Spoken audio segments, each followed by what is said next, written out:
Hey everyone, me Kevin here. We have a lot to talk about regarding the new executive orders that Trump signed for both relief and stimulus. I also have updates from Mnuchin, Pelosi, and some very big problems that I researched going deep into all of these executive orders. So that's why we're going to go good, bad, and ugly through all of the bits and pieces. If you appreciate this whole summary, it took me like 7 hours to put together, please consider sharing this with somebody who might be interested or affected by this information. Let's get right into it. Also, the YouTube course and pre-sale does end tomorrow. Tomorrow is YouTube course release day. Make money from home.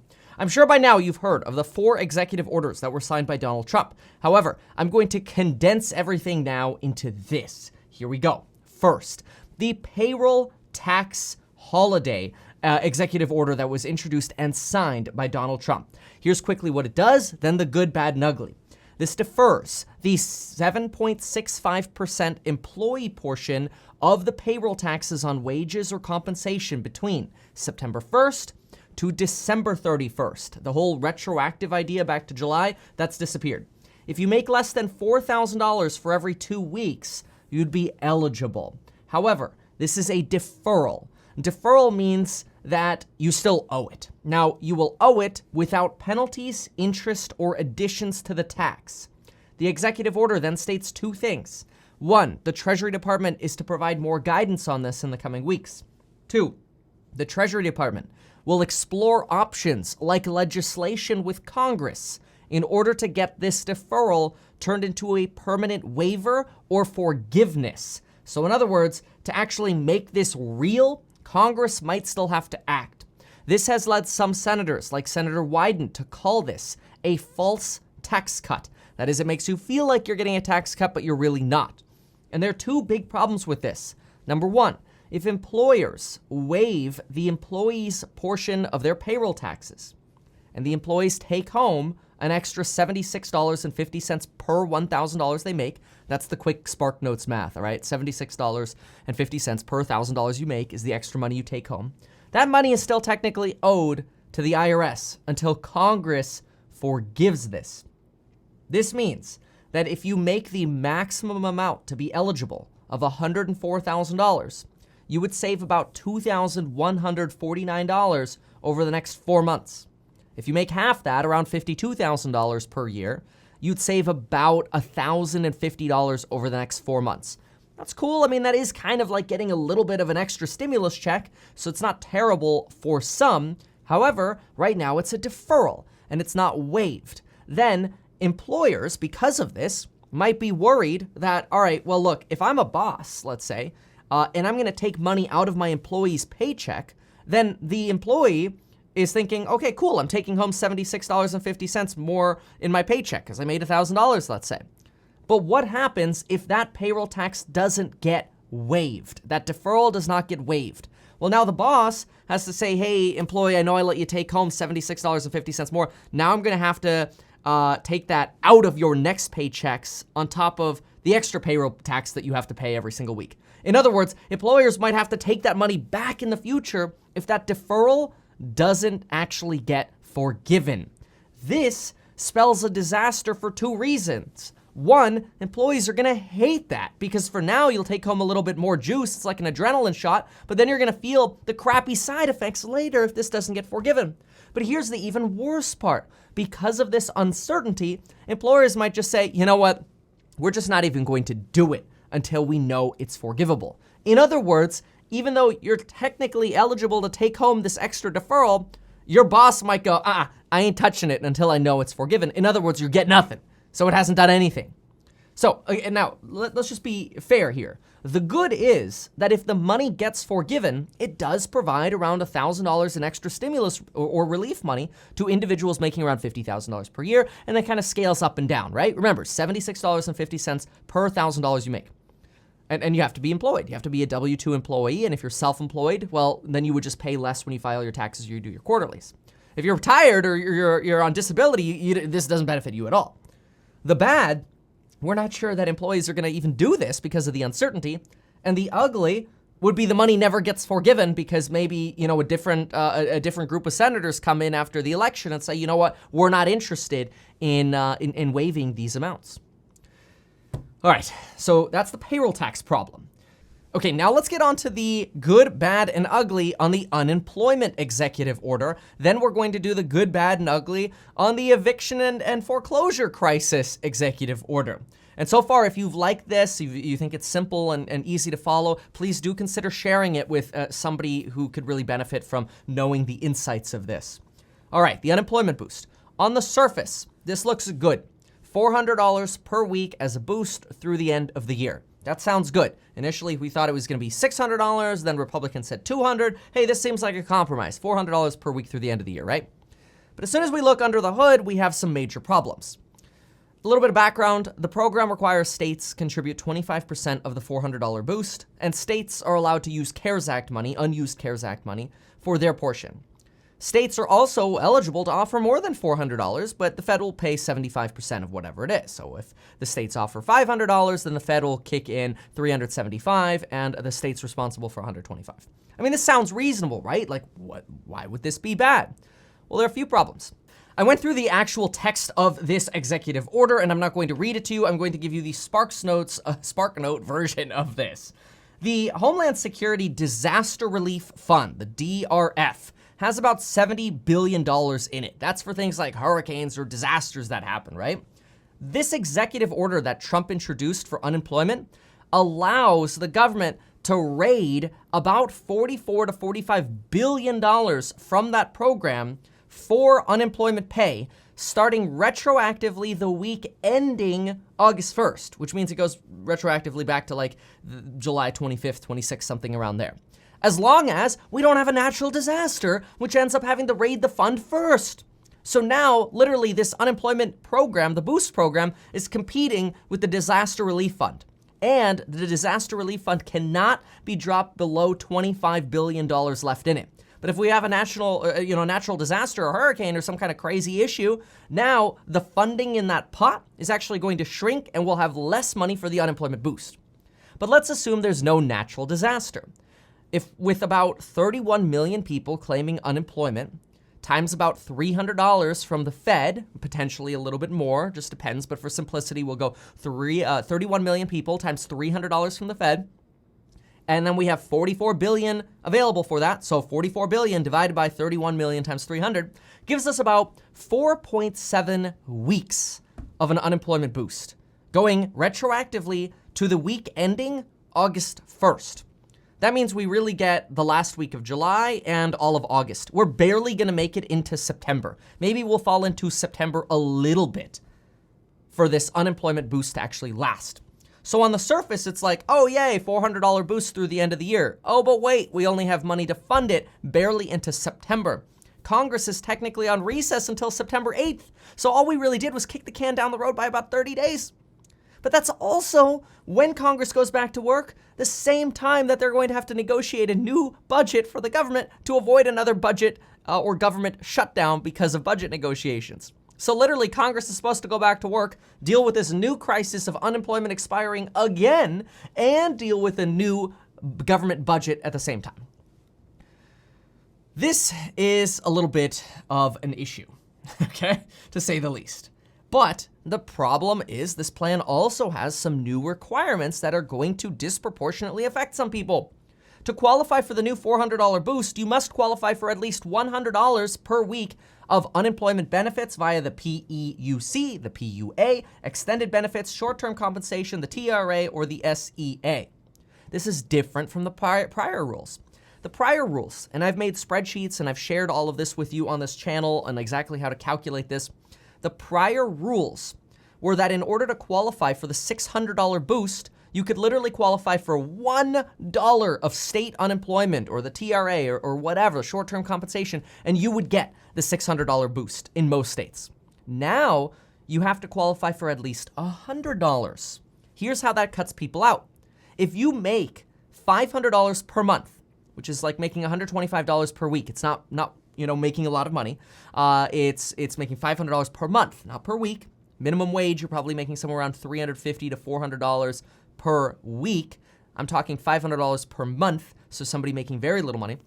If you made $500 per month prior to the pandemic, in California, you'd only qualify for $60 in unemployment pay. that means you would not be eligible for the $300 plus $100 boost. That means you don't get that $400 boost, even though you barely have an income to start with. This is sort of their way of cutting out the people who would make more money on unemployment, but it potentially really hurts people who have very low wages. That's very bad.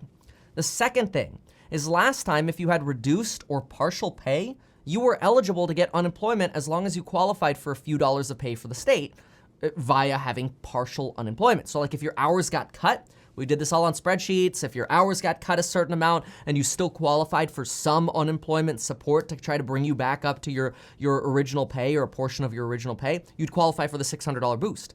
Well, now that partial payment is also going to get adjusted to you having to qualify for at least $100 to get the $400 boost. So you got two people who get hurt here. People receiving unemployment because they have partial pay, potentially, right, depending on that $100 limit, and people who make under certain thresholds to where they're not even getting $100 in support from the state. So if you barely qualified the last time, you might not qualify at all anymore. All right, so the good. The good is we got a boost for 4 to 5 weeks. That beats not having a boost, right? The bad is it's ending soon, and it comes to an end at a very nasty time for Congress when Congress gets back off recess and has to deal with, well, a new budget. The ugly, less people are now eligible, and a lot of people might be surprised that they're not eligible at all.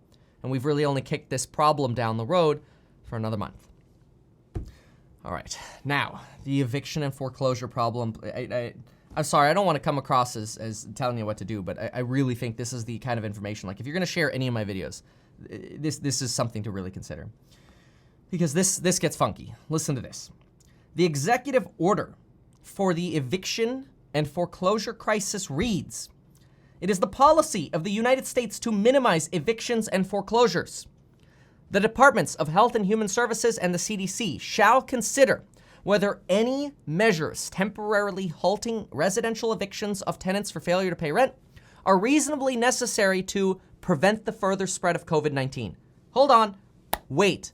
That might have sounded overwhelming, but wait. The last line said, to prevent the further spread of COVID-19. So this is only an eviction ban and foreclosure ban if the departments determine you getting evicted or you getting foreclosed on might spread COVID-19. And in such cases, the eviction protections might continue or foreclosure protections might continue. Heck, the HUD and Housing and Urban Development is HUD, and the Secretary of the Treasury might even provide financial assistance to renters and homeowners who, as a result of financial hardships, are struggling to meet their monthly rental or mortgage obligations. You know, maybe they could do that through public housing or affordable housing to owners or landlords or federal grant money. You know, this is very different from the CARES Act. These are just some options in the executive order. But the big difference is the emphasis on if somebody might spread COVID-19. Let me read just that part again. I'm going to read the beginning part and the latter part. Consider halting residential evictions and foreclosures to prevent the further spread of COVID-19. Because if people get evicted or foreclosed on, they might have to be on the streets or they go move in with somebody else, and that might spread COVID-19. In other words, attorneys could make the argument that, we want to foreclose, we want to evict, and it won't spread COVID-19 because maybe this state doesn't have much COVID, or maybe this county doesn't have much COVID, or maybe this city doesn't have much COVID. So this literally only prevents evictions and foreclosures if you might otherwise spread COVID by getting evicted or foreclosed on. All right, the good. It provides hope and a chance at getting grant money and having an eviction postponed or foreclosure postponed. The bad. The National Low-Income Housing Coalition says this executive order offers merely false hope and risks increased confusion and chaos at a time when renters need assurance they will not be kicked out of their homes. The ugly. If attorneys can argue that people getting foreclosed on or evicted won't spread COVID, game over. The next one, student loans. The suspension and cessation of all payments of federal student loans or loans held by, quote, the Department of Education. That's their definition. If your loan's held by the Department of Education, you qualify. All payments will cease and all interest will be waived during during that time. I don't really see anything bad here. So far, this is just, okay, it's good. It's good for the people. The bad, in general, we've now passed 5 million cases of COVID, and we do not have new funding for testing, tracing, and treatment. In fact, let's go ahead and hit the flow chart right now. We haven't hit the flow chart in a little bit of time, so let's hit the flow chart because I've updated this and there's a lot to talk about on this. Okay, this is our flow chart. Let's quickly do an overview. SNAP program, everything in yellow is stuff that's up in the air, which is pretty much everything, but not everything. I'll show you some of these changes. The SNAP program, that is more money for people under these income thresholds, is still up in the air. We don't know if the SNAP program is going to get more money. If your income falls below these income numbers, family of 4, $2,790, family of 1, $1,354, please call 211 or call 1-800-221-5689 and see if you qualify for SNAP funding. That is the new version of the federal food stamp program. Salt tax deduction, up in the air, not very popular. State and local government taxes, right? Then state and local government funding. This is a huge, huge issue. Treasury Secretary Mnuchin sees this as a big issue. Nancy Pelosi sees this as a big issue. This is known as probably the biggest holdup in negotiations right now. Democrats want $950 billion. Republicans are willing to give $150 billion. This goes to things like police, fire, so on and so forth. Liability protections, still up in the air. We don't have any liability protections via these executive orders. Remember, Democrats are open to liability protections as long as workers and consumers are protected. So this just needs some clever wordsmithing, as they say. Funding for testing, tracing, treatment. We got nothing right now. Quick reminder, the HEROES Act would give us $1,200 stimulus checks and $1,200 for dependents. That's up in the air. We probably see no progress on the HEROES Act. And yes, and there is a lot of talk about this on the media, so I'm going to touch on it. Yes, people with ITIN numbers would qualify for those stimulus checks under the HEROES Act. That means if you are undocumented, aka illegal, but you have an ITIN, which means you're supposed to pay taxes, you would qualify for a stimulus check under the HEROES Act. There's obviously a lot of controversy regarding that. HEROES Act says $600 in unemployment, but here's something very new. Nancy Pelosi says, we're willing to negotiate and take $1 trillion off of the HEROES Act by shortening the time frames for things. So for example, rather than extending the $600 boost through January 31st or potentially as long as March 31st, maybe they'll say, hey, let's for now just extend it until November or something like that. That's how they're saving money. That's how the Democrats are proposing to save money. Another big provision is Democrats say that they want tens of billions of dollars for aid to help feed hungry children. Republicans, per Pelosi, say Republicans only want to give $250,000. Mnuchin says, well, we actually came to an agreement on this. $150 billion for school aid. Both sides want this, but it's up in the air. The $1,200 stimulus check in some form. Both sides want this. Mnuchin this morning said both sides want this, but it's up in the air. Whether or not people with ITINs are going to be included, whether or not we're going to see garnishment for child support or whatever, all up in the air. We have no idea. The employee retention credit, up in the air. Work opportunity tax credit, up in the air. Gig workers getting aid from companies while still being 1099, up in the air. Paycheck protection program, round 2. If revenues are under 50% from the prior period from last year, or potentially they might negotiate that to 25% of a decline, up in the air, nothing for that. Write-offs for self-employed or businesses for PPE expenses, equipment expenses, up in the air. Deductions for business meals, up in the air. New SBA working capital loans, up in the air. Mortgage forbearance, you could still take this. This is actually good. You could still take this. I highly, highly encourage. If you own a home, every single person who owns a home, you highly, highly are encouraged to go to metkevin.com/forbearance. It's just a redirect to a YouTube video. And it's going to walk you through exactly why you should take forbearance and how you barely have to have an issue to qualify for it. Like it's everybody should take it, honestly. The FBI building, up in the air. The EIDL grant, fixing the problems with it, up in the air. HERO funding, essential worker pay, child tax credits, earned income tax credit, and what Trump recently alluded to, the capital gains exclusion or whatever. All this stuff up in the air. So we can see there's a ton of stuff. And there's a ton of work left to do. There's so much left to do. So now we look at this and go, okay, is all of this stuff good, bad, or is it ugly? Well, economically, I'm not sure that this provides terribly much stimulus.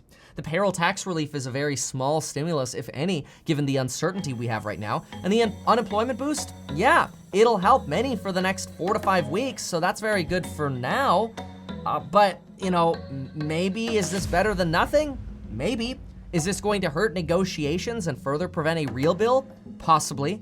And this is exactly why you need to get 2 free stocks with Webull and life insurance in as little as 5 minutes. Use the links down below and check out that YouTube course. Thank you so much for watching. Please consider sharing this if you found this helpful. Thank you so much for watching, and until next time.